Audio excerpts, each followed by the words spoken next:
गिरिडीह में गोड्डा दिल्ली एक्सप्रेस पर पथराव, एसी कोच के शीशे टूटे। प्रयागराज संगम जाने वाली गोड्डा दिल्ली एक्सप्रेस में बुधवार को यात्रियों और भीड़ के बीच जमकर बवाल हुआ।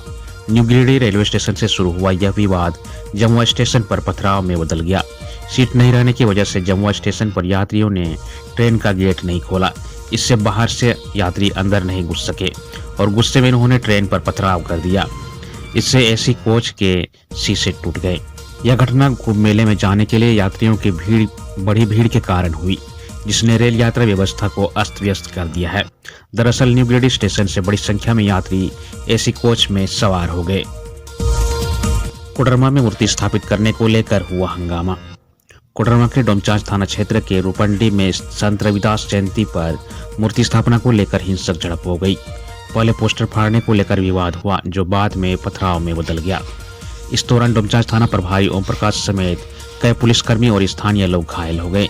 आपस में उलझे लोगों को शांत कराने के लिए पुलिस को हल्का बल भी प्रयोग करना पड़ा। विवादित स्थल पर बड़ी संख्या में पुलिस बल को तैनात कर दिया गया है। पूरा इलाका पुलिस छावनी में तब्दील हो गया। झारखंड में 54 कंपनियों ने 800 मेगावाट के सोलर पावर प्लांट लगाने का दिया प्रस्ताव। झारखंड में 54 कंपनियों ने 800 मेगावाट का सोलर पावर प्लांट लगाने का प्रस्ताव दिया है। 1 मेगावाट के सोलर पावर प्लांट लगाने में करीब 4 करोड़ की लागत आती है, यानी 800 मेगावाट की क्षमता स्थापित करने में इन कंपनियों द्वारा करीब 3200 करोड़ का निवेश किया जाएगा।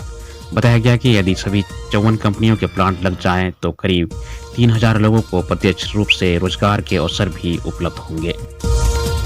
नीट बेस्ड असिस्टेंट प्रोफेसर की नियुक्ति प्रक्रिया पर रोक। राज्य सरकार के निर्देश पर उच्च व तकनीकी शिक्षा विभाग ने राज्य के सभी सरकारी विश्वविद्यालय में नीट बेस्ड असिस्टेंट प्रोफेसर की नियुक्ति प्रक्रिया को तत्काल प्रभाव से रोकने का आदेश दिया है। उच्च शिक्षा निदेशक राम निवास यादव ने रांची विश्वविद्यालय, विनोबा भावे विश्वविद्यालय, कुल्हान विश्वविद्यालय, सिदो कान्हू मुर्मू विश्वविद्यालय, एनपीयू, डीएसपीएमयू, झारखंड रक्षा शक्ति विश्वविद्यालय, जेयूटी और जमशेदपुर विमेंस यूनिवर्सिटी के रजिस्ट्रार को पत्र लिखकर नियुक्ति प्रक्रिया को तत्काल प्रभाव से स्थगित करने के लिए कहा गया है। 2010 में हुई 4th ग्रेड कर्मचारियों की नियुक्ति प्रक्रिया असंवैधानिक। सुप्रीम कोर्ट ने झारखंड सरकार द्वारा 29 जुलाई 2010 को आयोजित चतुर्थ श्रेणी कर्मचारियों की भर्ती प्रक्रिया को अवैध व असंवैधानिक घोषित किया है। इससे पूरी प्रक्रिया निरस्त हो गई। कोर्ट ने राज्य सरकार को 6 माह के अंदर उक्त पदों के लिए नए विज्ञापन जारी करने का निर्देश दिया है। पदों की संख्या का उल्लेख नहीं करने, आरक्षण व इंटरव्यू राउंड शामिल करने के बीच नियम को बदलने जैसे कारकों का हवाला देते हुए कोर्ट ने पाया कि भर्ती प्रक्रिया से संविधान के अनुच्छेद 14 व 16 का उल्लंघन होता है। कोर्ट ने प्रार्थी अमृत यादव की याचिका पर उक्त फैसला सुनाया। जेपीएससी अध्यक्ष की नियुक्ति नहीं होने पर अभ्यर्थियों का धरना प्रदर्शन। जेपीएससी में लगभग 7 माह से अध्यक्ष की नियुक्ति नहीं होने से नाराज अभ्यर्थियों ने मंगलवार को आयोग कार्यालय के समक्ष धरना प्रदर्शन दिया। अभ्यर्थियों ने सरकार से आग्रह किया कि सरकार जल्द जेपीएससी अध्यक्ष की नियुक्ति कर वर्षों से छात्रों की लंबित नियुक्ति प्रक्रिया पूरा करने की मांग की है। उच्च शिक्षा विभाग में 8 अप्रेंटिस की होगी नियुक्ति। राज्य के सरकारी विश्वविद्यालय व कॉलेजों के साथ साथ अब उच्च व तकनीकी शिक्षा विभाग में भी ग्रेजुएट अप्रेंटिस तथा टेक्नीशियन अप्रेंटिस रखे जाएंगे। ग्रेजुएट अप्रेंटिस को प्रति माह 15,000 व टेक्नीशियन को प्रति माह 10,000 रुपये मिलेंगे। उच्च व तकनीकी शिक्षा विभाग के अंतर्गत Jharkhand council on science, technology and innovation में 8 पदों पर नियुक्ति की जा रही है। इसके लिए योग्य अभ्यर्थियों में से 28 फरवरी 2025 तक आवेदन मांगे गए हैं। यह नियुक्ति 1 वर्ष के लिए होगी। सीरमटोली कनेक्टिंग फ्लाईओवर की डिजाइन में किया जा रहा है बदलाव। सीरमटोली कनेक्टिंग फ्लाईओवर की डिजाइन में बदलाव किया जा रहा है। इसके लिए इंजीनियरों को लगाया गया है। सीरमटोली सरना स्थल की जमीन व बहुबाजार की दुकानों को बचाने के लिए डिजाइन में थोड़ा बदलाव हो रहा है। हाल के दिनों में सरना स्थल की जमीन व दुकानों को बचाने के लिए आंदोलन हो रहा था। फ्लाईओवर बनाने का विरोध शुरू हो गया था। इसके बाद यह समझौता हुआ कि उनकी जमीन व दुकानों को प्रभावित होने नहीं दिया जाएगा। ऐसे में इसमें संशोधन किया जा रहा है। साहिबगंज के तत्कालीन उपायुक्त पर कोर्ट ने लगाया 50,000 जुर्माना। हाईकोर्ट ने साहिबगंज के तत्कालीन उपायुक्त राम निवास यादव पर 50,000 रुपये का दंड लगाया है। साथ ही याचिकाकर्ता प्रकाश यादव उर्फ मुंगेरी यादव को माइनिंग लीज रद्द करने की वजह से हुए नुकसान की भरपाई की वसूली के लिए कोर्ट में याचिका दाखिल करने की आज़ादी दी है। हाईकोर्ट ने प्रकाश यादव की याचिका की सुनवाई के बाद यह आदेश दिया है कि प्रकाश यादव की कंपनी मेसर्स हिल मूवमेंट के नाम पर सरकार ने माइनिंग लीज दी थी। साहिबगंज के उपायुक्त ने 8 अगस्त 2023 को एक आदेश पारित कर कंपनी को दी गई माइनिंग लीज रद्द कर दी थी।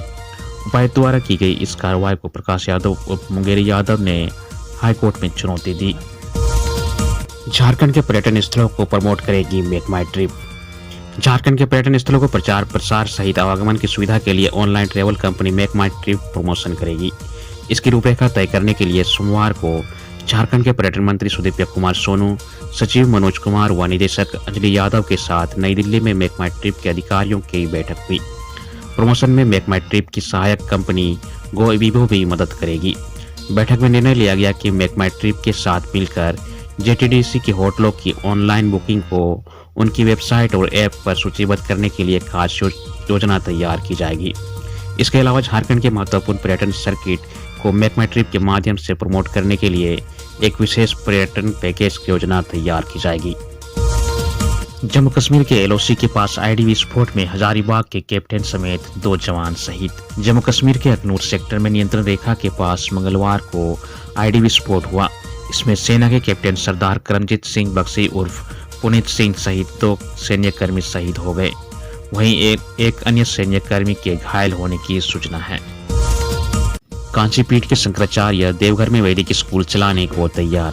कांची कामकोटी पीठ के शंकराचार्य जगतगुरु स्वामी विजयेंद्र सरस्वती झारखंड में वैदिक स्कूल संचालित करने को तैयार हैं। कांची पीठ की ओर से झारखंड के धार्मिक न्यास बोर्ड को इससे संबंधित पत्र भेजा गया है। कांची पीठ झारखंड में अपनी संस्था के खर्च से 2 वैदिक स्कूल चलाने के लिए तैयार है। झारखंड धार्मिक न्यास बोर्ड ने इसके लिए रांची और देवघर का चयन किया है। कुपोषण के उपचार में पूर्वी सिंहभूम को राज्य में मिला पहला स्थान। राज्य में संचालित कुपोषण उपचार केंद्रों को लेकर झारखंड ग्रामीण स्वास्थ्य समिति द्वारा वित्तीय वर्ष 2024-25 में त्रैमासिक रैंकिंग रिपोर्ट जारी की गई है। रिपोर्ट में पूर्वी सिंहभूम जिले का प्रदर्शन सबसे बेहतर है। जिले का औसत बेड ऑक्यूपेंसी रेट 73.93% है और स्वस्थ होने का दर 92.12% है, जिसने जिले को पूरे राज्य में पहला स्थान दिलाया। जेईई मेन परीक्षा में धनबाद के अभिमन्यु बने state topper. National testing agency की ओर से मंगलवार को जेईई मेन 2025 सेशन 1 का रिजल्ट जारी कर दिया गया। राजधानी समेत राज्य के विद्यार्थियों ने परीक्षा में शानदार सफलता हासिल की है। अब तक मिली जानकारी के अनुसार धनबाद के छात्र अभिमन्यु टिबड़ेवाल को 99.99% मिले हैं। वह झारखंड के टॉपर हैं। वहीं यश कुमार, साहिल आकाश और जमशेदपुर के उज्जवल आदित्य को 99.98% मिले।